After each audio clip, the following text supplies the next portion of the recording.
পরবর্তী নির্দেশ না দেয়া পর্যন্ত ৪ মে থেকে শনিবারও স্কুল খোলা রাখার সিদ্ধান্ত জানিয়েছে শিক্ষা মন্ত্রণালয়। বৃহস্পতিবার বিকেলে শিক্ষা মন্ত্রণালয় সূত্রে এ তথ্য জানা গেছে। সূত্র জানায়, বর্তমান তাপমাত্রা বাংলাদেশের সর্বোচ্চ তাপমাত্রা নয়। এছাড়া বাংলাদেশের সব অঞ্চলের বর্তমান তাপমাত্রাও সমান নয়। তাই রোববার থেকে শিক্ষা প্রতিষ্ঠান খুলে দেওয়ার জন্য সব রকমের প্রস্তুতি নেওয়া হয়েছে। শিক্ষার্থীদের শ্রেণীকক্ষের বাইরে যে কোনো কার্যক্রম থেকে বিরত রাখতে হবে। পরবর্তী নির্দেশ না দেওয়া পর্যন্ত অ্যাসেম্বলিও বন্ধ থাকবে। দেশজুড়ে তীব্র তাপপ্রবাহে শিক্ষার্থীদের স্বাস্থ্য সুরক্ষায় দীর্ঘ ছুটি শেষেও খোলেনি শিক্ষা প্রতিষ্ঠান। ২১ এপ্রিল ছুটি বাড়িয়ে ২৫ এপ্রিল পর্যন্ত শিক্ষা প্রতিষ্ঠান বন্ধের ঘোষণা দেয় সরকার। ২৬ ও ২৭ এপ্রিল শুক্র ও শনিবার হওয়ায় ৭ দিন বন্ধের পর ২৮ এপ্রিল পুনরায় শিক্ষা প্রতিষ্ঠানে ক্লাস শুরু হওয়ার কথা। দেশের শিক্ষা প্রতিষ্ঠানগুলোতে শুক্রবার ও শনিবার সাপ্তাহিক ছুটি থাকে। আগের বছরগুলোতে পুরো রমজানেও ছুটি পেত শিক্ষার্থীরা।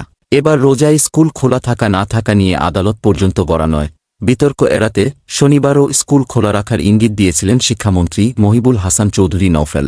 ২৬ মার্চ স্বাধীনতা দিবসে তিনি এ কথা জানিয়েছিলেন।